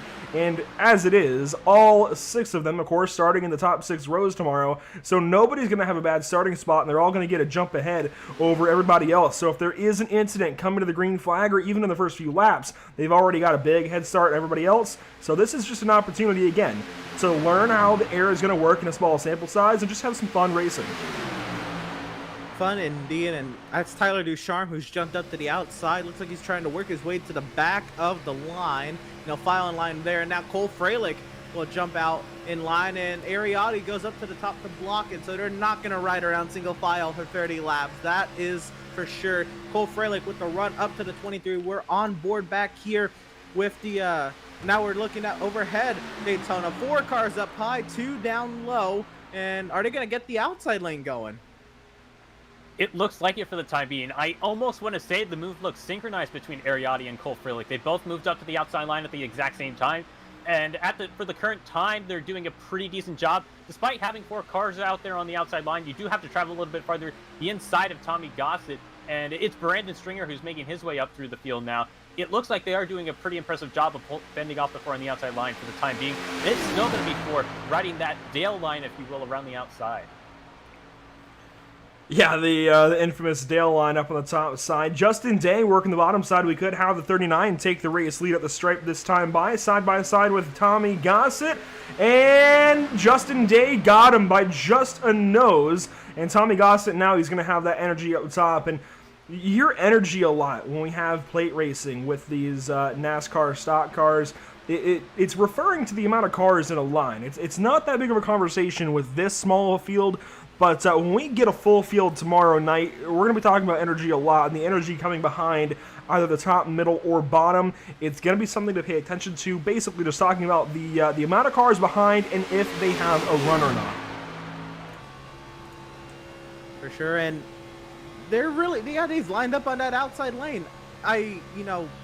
Single file racing, I don't think that's what anyone wants to see, but I'm very impressed. Because I know a lot of, groups of drivers will say, well, let's run up there. And then, they'll try to get it synchronized and nobody else will go up there and they'll just get bypassed. But the fact that they had, even for maybe half a lap, that outside lane of all 6 up there, I'm very impressed with that. Very happy to see that happen. And it looks like they're still trying to work up there. Cole Freilich to the outside of Tommy Gossett up front. And we do oftentimes see on iRacing that the outside line, as now we're going to go 3 wide for the race lead between Ariati, Cole Freilich, Tommy Gossett. Freilich's going to be the driver left out to dry in the middle right now, but Audi doesn't have a whole lot of help behind him. Just not a lot of energy in that outside line right now, despite the impressive push that he's getting from the 008. I'm not sure who that is. I'm going to have to look at timing and scoring because that driver is running a custom number. Yeah, it's Tyler Ducharme in his famous 08 car, but 3 wide for the race lead again. Justin Day up top. It's Gossett on the bottom. Freilich now going to pass him. They're going to get linked up. They're going to work together on the double yellow line. So now Justin Day leads the top lane. Freilich with a bit of a blink, but Tyler Ducharme being very calm. Now, if you think back to past seasons in NORC, and we're going way back here, possibly even to about 2015, 2016, even 17, somewhere in there, Ducharme used to be really, really good on these plate tracks, but he used to also get out front and play Pied Piper a lot. He used to definitely throw some blocks, and one image comes to mind of Talladega getting turned in front of the field. He used to be very aggressive on these plate tracks with the blocking, just trying to always lead these laps.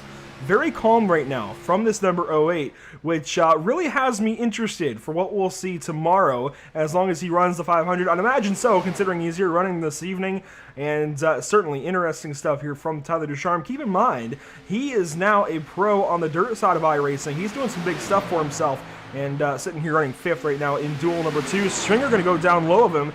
And that was interesting because you saw, I think that was the 23 kind of poking down. Now Day going to drop down to the bottom side. They were kind of moving around, poking this way and that, and it was very, very close on the top side. Now we're getting a pack form. No, they're going 3 wide again. I mean, nonetheless, it's a pack. But how about 3 by 3? Almost. And we're riding on board now with the 5th place car. That's Freilich in the middle. Ariati takes the lead up front and now riding on board, looking back. Out of on top of the number 23. Yeah, a lot of very aggressive racing, and I think the really interesting thing that we're seeing, and it's something that we saw in the first duel as well, is the fact that while there are times where certain guys will work with each other, I think we're starting to get the idea that it is every man for himself. Look at that aggressive dart from both Gossett and Freilich.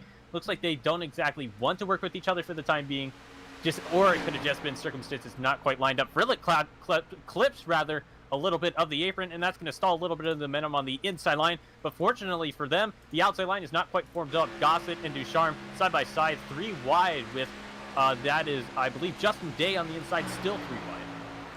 Now, I do want to mention we saw Zoltan Herczeg connect to that initial server that you guys saw a little bit of. He did not connect to this race server. We can only imagine that he'll be tacked on as the 7th car that was going to try and attempt the duel here this evening, but not on the racetrack currently. The 08 passing the 80. Gossett falls all the way to 5th here with Stringer still hanging out back. Up front, I was going to say it had calmed down for a moment, not so quickly, because Freilich pops up top. He's going to take Justin Day with him. Now Ducharme working on the bottom side with Ariati. Those guys have raced with one another for a long time here in NORC.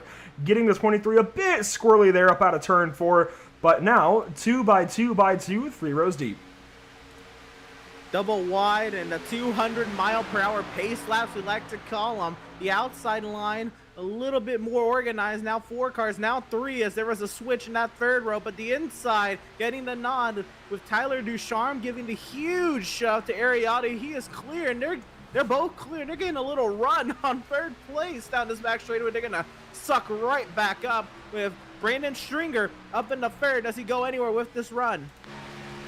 And everything has gotten single file, calm and orderly, but I feel like a lot of energy is starting to build in the midfield of this 6-car pack right now. And you know, this race is growing by at an incredibly brisk pace. We're coming here to the completion of lap 14, and it'll be only 2 laps until we get that competition caution flag. So I have to wonder if the aggression's starting to ramp up. We do see Brandon Stringer starting to back off of this group of 5 right now. Have to wonder if he's saving his equipment or wanting to potentially save his equipment in the event of a wreck that might occur here over the next 2 laps. Now, this isn't a stage race, but these guys are treating it much like it is. There's no stage points or anything. This is just the duel for the NORCTONA 500, which isn't even a points-paying event. But what does pay is winning these duel races. Brett Pincari won $25 a little while ago, winning Duel 1, and Cole Freilich right now wants to be the guy who wins $25 more this evening. But he's going to have to really work with Tyler Ducharme and Ariati all over, well, his right side door and his rear bumper currently. He left Tommy Gossett on the top side. I wonder if Tommy will work with him towards the end of this race. 1 lap to go before we get our competition yellow. Double wide once again all the way down, and if this is how the Daytona 500, NORCTONA 500 starts tomorrow, I will not be disappointed, because this is absolutely insane. All 15 laps we have had action. We're roaring down the back straightaway. It's Freilich down low, and it is Ducharme up high with the push from Justin Day as they roar to turn 3. And it continues to be tandems. In fact, Ducharme goes to the inside line. Still a lot of energy building behind him as we come off of turn 4. Will Cole Freilich be able to get the run? He's going to get a push from the 39 of Justin Day. It's going to be quite close coming to the line. Out of turn number 4, a drag race to the line, top versus bottom, and Freilich will get it at the line. The caution flag will fly. Cole Freilich going to lead us to this competition. Caution flag, Ducharme second place. And it looks like Justin Day will keep third, Ariati fourth, Tommy Gossett fifth, and Brandon Stringer just hanging back there. You know what? If I was one of these guys up in the top 5, I'd be worried about 6th place, because he is just minding his time, waiting for the right time to shine, and that 61 might have something in store before the night's done. Boys, this could be huge. The race controller threw to yellow after the leader had crossed the line, whereas in Duel 1, they threw it right before they got to the line, so the pace truck came out and picked up the field at the beginning of lap 16, but it'll be picking up Cole Freilich as the leader at the beginning of lap 17. This could be huge in terms of average race time, adding a caution lap into the race. Yeah, that is a minuscule difference. Excellent point, though, Emerson, because at this point, it is going to put them in a bit of a tough position to go to the end of the race. The other thing that these guys are going to have to look at as they approach the end of this race now is that, in theory, it should be 1 lap shorter than what we saw in Duel 1, so it'll most likely be an 11-lap sprint to the end of the race, as opposed to 12 laps, which I don't think it'll change things up much, but at the end of the day, it's still going to be 1 less lap to try to go out there and get the job done. Something to keep in mind, though, is we've kept 6 cars up front, and in the previous race, in Duel 1, we saw Brett Pincari go to the back and consistently run a bit slower lap times and bring the average down just a little bit. And then, of course, we had Spencer Ray spin on that final lap and really bring the average down a little bit. So we'll have to compare sessions after the fact and see which row does which, I guess, or which lane does which. I'm not sure we're going to have that result tonight, but of course we'll have the lineup for you on social media before tomorrow's NORCTONA 500, so keep an eye out on Facebook and Twitter for that. Cole Freilich going to lead the entire field down the pit lane, much like Duel 1. I'd expect 4 tires and fuel possibly for everybody, definitely the 4 tires for grip's sake. Down the pit lane, we saw what we thought was a little bit of a strategy call from the 5 in the last race, taking 2 tires and then came back down. I assume everybody will come in and take 4 tires, but we'll see as somebody slid through their box. It's a 39. Yep, so Justin Day most likely is not going to pick up much at all coming down on the pit road, and it looks like we don't see a lot of variation in strategy. I see a lot of Jack going up on the right side and then Jack going up on the left side. Cole Freilich will be the man to lead the 6 off of pit road. It's going to be followed by, I believe that's Tommy Gossett. Yep, Tommy Gossett in the 2nd position. Then it'll actually be Justin Day coming out in 3rd. 4th position, Brandon Stringer, and then we're still waiting on Tyler Ducharme and Ariati to come off of pit road. So perhaps they're just taking this bit of a breather, maybe going to grab a drink or something. Just you know, going out there and approaching the back end of this race from the back end of the field. And that is something you can do with the massive pace laps here at Daytona. Tyler Ducharme still sitting in his pit box. You see Ariati going to pull off and away, though, and he will line up in the 5th position as a result. Freilich going to lead us right back to the next green flag. Then Tommy Gossett, Justin Day, Brandon Stringer, Ariati, Ducharme hanging out in the back. You see John Berry on there, 17 laps down. Don't really consider him. He was in Duel 1 and just popped in as admin pretty much for this one after a couple of server issues. So he's hanging out with us, but not actually racing in this second duel. And, of course, then won't affect the lap time average either. I will say, you know, we put together a whole lot of stats for ourselves here going into Season 13 of NORC competition, and as you see Brandon Stringer peel off into the pit lane here. One thing that is very interesting to me is we have a couple of newcomers. I'm not sure that Brandon Stringer has any or many starts here in the NORC iRacing series.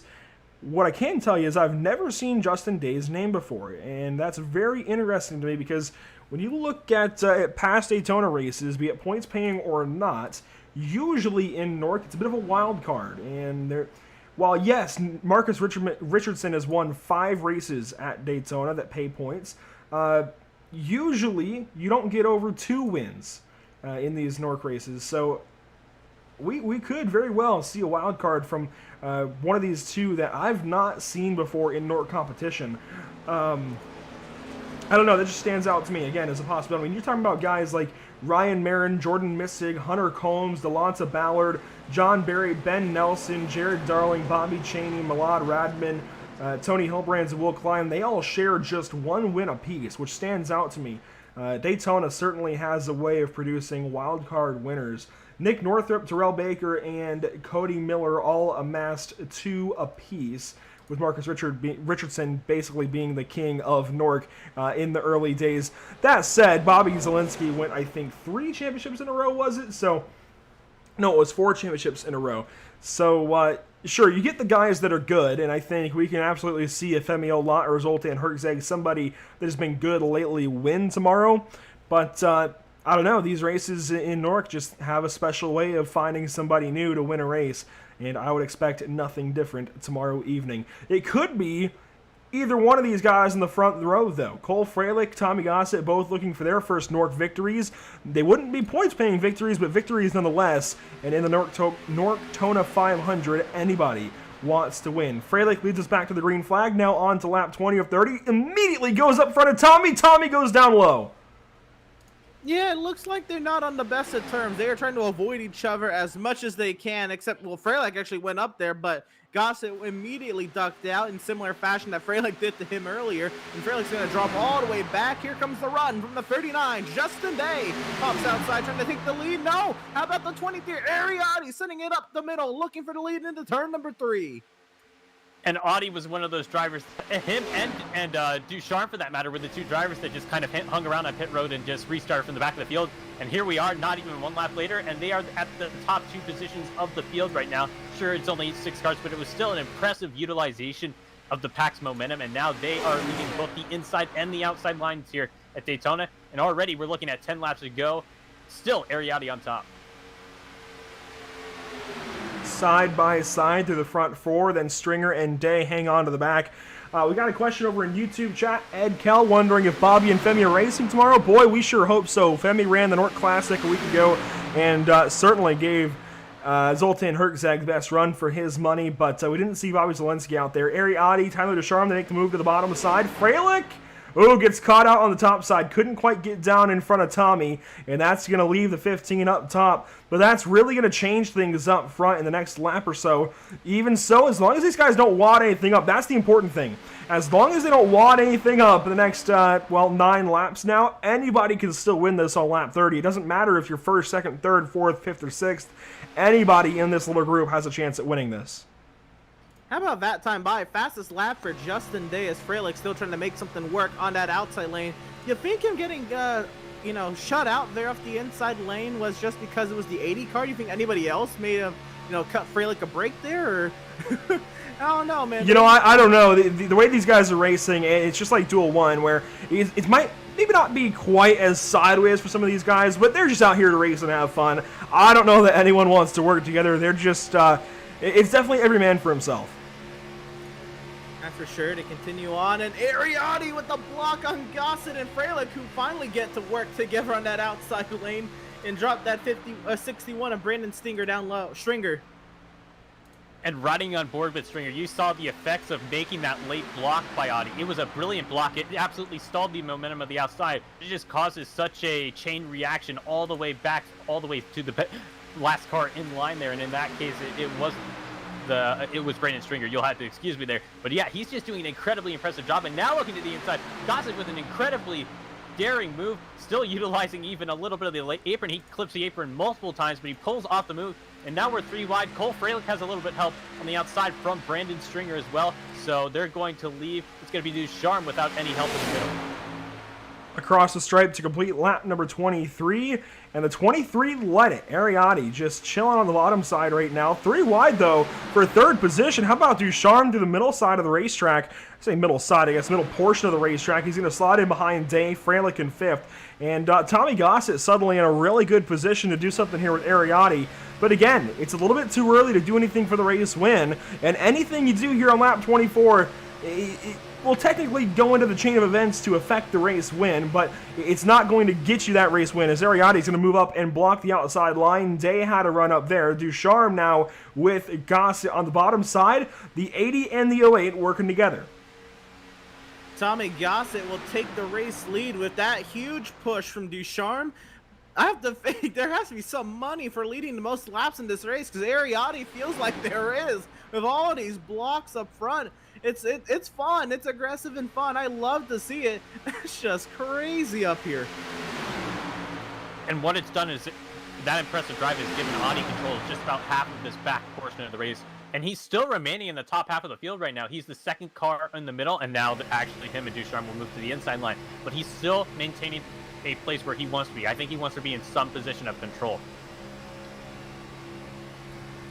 So Tyler Ducharme assuming the race lead for now, on board with Tommy Gossett as he rides around here in about the 5th position. But these positions are ever changing with the dynamic of these duels. Now 3 cars in both lines. Just 2 by 2 by 2 once more, although a bit of a stagger there. The bottom side gaining some time into 1. Freilich and Gossett almost side by side. In fact, now they're in a 6-car line, and oh, they pick up Tommy. And they almost went to the outside. Now they will go to the outside of Ariati. There's nothing Ari could do to block that run that time. We just took 5 laps to go. We're coming around to 4 to go this time by. And how about Gossett and Freilich working together up top? Yeah, I really thought they weren't trying to work with one another the way they were darting to avoid each other, but now they are linked up nose to tail on that outside, and they have slight momentum. It's kind of stalling. It's still going to be the 08 of Ducharme leading at the line, but the push, Freilich trying to get Gossett clear. Can he do it in the 1? No, sir. Still side by side out in front. And Gossett was only down 1/1000th of a second at the start-finish line, so an impressive job from the outside line right now. Have a lot of very impressive cars in both the inside and the outside line. I think the awesome thing about both races is that we've been able to see every driver go out there and strut their stuff a little bit and show that they really know how to get a handle of restrictor plate racing. Of course, not restrictor plate racing as you there aren't actual restrictor plates on the cars as there used to be, but still we're working with a restricted horsepower package, and the racing still remains quite similar. 27 laps now in the books out of 30 in duel number 2. How about this to help kick off NORC in 2021? If you missed the NORC Classic last week, make sure to look through our channel. Make sure you watch that race last week. Zoltan Hergzag and Femi Olat had an epic battle for the win. Won't spoil it, though, as, wow, Freylich got to the top side of Gossett. Justin Day going to have to work with Ducharme on the bottom. Gets him a bit sideways. Oh, the blocks there. Ariadne playing Pied Piper, much like we used to see Tyler Ducharme do, and wow, I mean, it's getting increasingly aggressive here from the 23 car. He wants to win this thing. Oh, Day's sideways on the bottom side. There was Stringer, and suddenly, I mentioned it, Brandon Stringer hanging back the entire race. He might have something here at the end. How have they not wrecked 28 laps in and nearly door banging every lap amongst one another? It is Ariadne back to the point. One of the most aggressive blocks I've seen here today was from that 23 car. Can he hold on another lap and a half to win NORCTONA Duel number 2? He blocks the run from Freylich to the outside. Goes Freylich and Gossett to the outside. Do they have the momentum into turn 3? Side by side in contact. Can he save it? Nearly oh my! Door banging, everyone saves it. Incredibly impressive job. We're going to have 2.5 miles to settle it. Ariadne doesn't have a whole lot of momentum on the inside. Both Gossett and Freylich are able to clear, and now it looks like it's still anyone's race here with 2.5 miles. Freylich's going to be the one in control, but if historically looking at the trends, I don't think you would be the one leading at Daytona coming to the white. Stringer on the outside. He's the top man on the outside lane. Freylich and Gossett almost wrecked into one. Oh, Adi almost wrecking there. They are wrecking finally. There goes Gossett to the inside. Tommy almost, wow, he keeps it out of the wall down there, but certainly going to keep himself out of victory lane this evening as well. Meanwhile, the 08 is sharp. Oh, he gets right hooked. Freylich, almost, yeah, he does wreck him. Wrecks him pretty hard, and Freylich going to be the one car to get through all of this. Wow. Ariadne's going to stick back there. He's going to come through, maybe second. Gossett might get second. No, it's going to be a drag race, and, well, he's simply going to lose. I don't know what just happened. I really don't. I've never been at such a loss for what we just saw. Incredible. Incredible. What a finish. You know, Freylich made contact with the 08, but to no fault, it's the last lap. You got to go for it, and Freylich will lead his line to the green flag Sunday night. Tomorrow night. Yeah, there was overall just a lot to digest in that last lap, and we're getting a look and see what happened there. First of all, commendable job by Tommy Gossett to save that car, and he's going to come away with a podium from tonight, so that was a very impressive save coming off of turn 2, and that's the first thing we're going to see on this replay, in fact. A little bit of contact from behind from Stringer. I don't think it was anything intentional by any means, just the bumpers didn't quite line up and momentum was mismatched, and he utilizes all the pavement. Now we're going to see what happened that gets Freylich the victory. Cole just tried to turn down behind Tyler, and I mean, there wasn't room. He ends up right hooking him, and wow, that really ends up hurting Day and Stringer in the back. Let's take a couple more looks at this. This is incredible stuff. I still can't believe what we've just seen here at Daytona. We're going to get a whole look back at all of this, all the way through turns 1 and 2 and such. And we're going to begin by watching Tommy's incident again. Tommy Gossett out to turn 2. You see Stringer on the outside, and they're all just vying for the same slot. Yeah, Stringer came down into Audi and hit Tommy Gossett simultaneously. And then Tyler Ducharme gets this big run, looks high, looks low, and almost clips the back end of Freylich's machine. And then Cole just turns left. And I think he was just trying to get behind him, but wow. Gnarly hits behind Cole Freylich, and wow, look at Ariadne shoot right through. Look at Tommy come through. Wow, 2 incredible runs right through that incident. And despite all of the calamity, Ariadne is also going to be a driver that comes away with second place after all of that. And he was definitely the guy that I feel dominated the race, but I think to walk away with the second place is going to put him in a brilliant position. Cole Freylich burns it down on the virtual Daytona International Speedway pit road.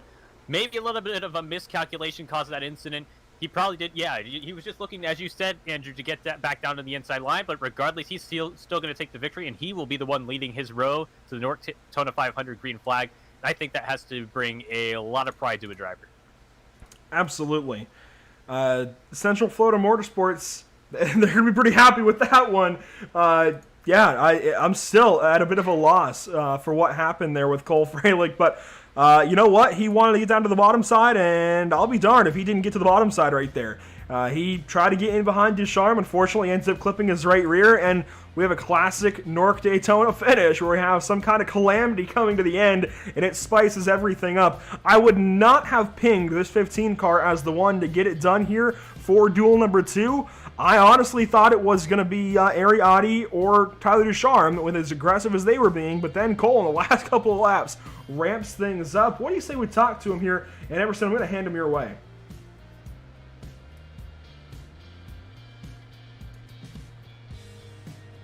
Right on, and we're standing by with Duel 2 winner Cole Freilich. Cole, go through that last lap. How did you get it done? I turned into Brad Keselowski and started blocking everyone, and then everybody tried to be the other end of Brad Keselowski and not lift, and I didn't mean to hook Ducharme like I did, but I was just trying to get in behind him because I knew if that 39 got to my door, it was over. So yeah, that was a bit crazy. Didn't exactly mean to wreck the field like I did, but hey, I ended up with a win and maybe the pole for the NORCTONA 500, depending on the race pace. Right, well, what does it mean to you to be starting on the front row of the NORCTONA 500? It's pretty nice. I mean, the car looks good, so she'll look pretty out front there when we start this race. Hopefully, she stays pretty all race long, but with NORCTONA, you never know how things are going to shape out. Right on, and what was the dynamic between you and Gyasa through the first half before the caution? It looked like you two weren't trying to work with one another. Right after the green flag came out on that restart, though, it looked like everything had been wiped. That's the magic of plate racing. You always keep your ace in the hole silent until the last few laps, and that's what me and Tommy did. But yeah, we kind of got bored of that riding on the high side stuff because we all felt like we were going to hit the wall. So me and Tommy were just like, yeah, let's put it on a show for everybody. Hope everybody enjoyed that little race to the lap 15 caution, though. It was definitely a blast, and yeah, who do you have to thank for getting it done here today at Daytona? I got to thank Racing Nation TV. They put their name on all these cars. The Rain Race podcast, they started putting their name on my cars too. Got to thank CFM Esports, Andrew Brodsky and all them. They're good guys to work with and give me fast race cars. And got to thank myself for painting up this beauty of a paint scheme. Right on, right on. Well, congratulations on the Duel 2 victory and the front row starting position in tomorrow night's race. Yeah, best of luck to you, and once again, congratulations on a wild finish. All right, thanks, guys. So Cole Freilich gets things done here in duel number 2. It is a pretty good looking 15 car. I like the clashing of the paint scheme from a little further back. I want to say that's the Harry Gant Special, the black skull car that ran there in the 90s, and Michael Waltrip's 15. It works really, really nicely. And Cole, you know what? You did a pretty good job. I'll give you that one. Let's take a look at our race results here from duel number 2. Of course, Cole Freilich nagging that win. I still can't believe how he got that one. That was incredible. Ariati is going to take second place. Tommy Gossett, after looking like he was completely out of this, going to finish 6th place, ends up taking 3rd as Tyler Ducharme, Justin Day, and Brandon Stringer wreck. Incredible stuff. Incredible stuff here to wrap up 30 laps of racing. I'm so impressed that we had a total of 11 cars over the course of 60 laps, and we had amazing racing through and through. Yeah, there was never a dull moment. Coming into these sessions, we're like, car count, not sure, but they did not fail to disappoint. What amazing shows we got from both duels, and there's only a little snippet, a little taste of what we're gonna get tomorrow night, because that was some incredible racing. Hopefully the field is jam-packed and we have a good looking field and a good fun race tomorrow, because it's looking like it will be. Yeah, that's a great point, Emerson. Tonight was just a pure example of quality over quantity. And yeah, I definitely wouldn't worry about car counts going into tomorrow. As you've been harping on, Andrew, and I think it's a really good point. It's just the fact that the culture at NORC tends to be, a driver might not necessarily mind starting back as a back of the field. They'll just enjoy the challenge of trying to come from the rear of the field. And I think we'll get to see a lot of drivers attempt to do that tomorrow. It's a 500-mile race. There's a lot that you can do as a driver to control your fate. And I think all you want to do is get to the last, if you will, quarter or even a little bit less of the race. Make it to that period following the final pit cycle, and if you're still in the running, then you have a shot. That's what you want to do. Absolutely. I think it really just comes down to these guys showing up tomorrow, and I think we'll see a whole lot more than just 11 cars tomorrow. And it's hard to say exactly how many we'll see. I mean, I know a lot of guys, for example, are on vacation, might be at the NASCAR Cup race tomorrow. It's hard to say. And, of course, NORC is, no secret, changing from Tuesday nights to this race being on a Sunday night. So things are changing there as well. People's availability is certainly vary from season to season. So we'll have to wait and see how many show up tomorrow evening. I definitely think we'll see a whole lot more than we saw tonight. So I'm not even worried about it. In fact, I'm ready for that conversation to be done. But definitely looking forward to tomorrow's 2021 NORCTONA 500. And how about this? We get to have 3 separate and 3 unique NORC broadcasts before we even go points racing to open up Season 13 at Daytona. They are all at Daytona, so we might be a little bit tired of Daytona by the time we end that points race with the Xfinity cars, but certainly a lot of fun stuff here with NORC. Very, very glad that we get to cover these races. Very, very thankful for the opportunity, and a lot of good stuff is on the way this season. And let's once more talk about some of those who help us make it happen here at Pit Stop TV. Of course, Tucson Sound Art, your picture, your music. Talked about them a little while ago. Make sure to go to TucsonSoundArt.com and use promo code PitStopTV at checkout for 10% off of your order. And of course, Race Pace, a driver development service and setup shop all in one. Go to that Discord link at the bottom. Get your setups today from Tyler Campbell. If you want to go fast at Bathurst, I guarantee you Tyler Campbell can help you do so. Amazing stuff at Race Pace. So glad to be working with these guys as well. Race Pace is where you want to go for your road racing setups at this point on iRacing. Amazing stuff coming out of that stable. And of course, a big thank you as always to Permanent Makeup and Cryo in Maine. I almost said Tucson Sound Art. 207-358-8683 is where you can call and text them to set up your consultation and your appointment today. And as always, a big shout out to Whiplash Media, the official camera and graphic provider of Pit Stop TV. But with that, guys, let's take one more trip around the round table. What do you guys got for us? We've got our first, well, I guess our second really big night of NORC action out of the way. Yeah, I'm excited to, finally be covering NORC action, and it did not disappoint. Again, such action. In fact, there's never a dull moment, really. I'm anticipating the 500 to be a similar type of race, maybe a little bit, more strung out when it comes to the action because it's 200 laps. But then again, it's a high caliber drivers doing this series, and it's definitely proven tonight with waiting until lap 30 to wad them up. Yep, I definitely agree, Emerson. And if I'm not mistaken, Andrew, this is going to be our first full length, if you will, 500-mile or 600-mile event since May or June of last year. So this is going to be something really fresh to Pit Stop TV. I think the last race of this distance that we had was the IORL Indianapolis 500 in May, and I think Galaxy Cup Series World 600, which was also in May. So basically, this is going to be a very unique challenge for us in terms of presenting a product. I think it'll actually be our first Daytona 500. I'm just incredibly excited because we have a lot of really capable drivers, a very capable race car here on the Super Speedway. So it's just going to be a lot of fun tomorrow. Yeah, absolutely. We've got a lot of good stuff coming throughout throughout the entire Season 13 for NORC, but definitely tomorrow is going to be a lot of fun. Really looking forward to working with NORC for tomorrow's event. 500 miles, going to be a big one, and I'm very much looking forward to it. I'm not going to lie, I think I still would love to be behind the wheel for the NORCTONA 500, but this certainly is not a bad way to spend some NORC racing, and these guys always are sure to excite, and it makes everything up here a whole lot easier. That said, this will conclude our coverage tonight of the 2021 NORCTONA 500 Duels at Daytona. We at Pit Stop TV, thank you for tuning in and joining us for tonight's action. We hope you enjoyed tonight's broadcast.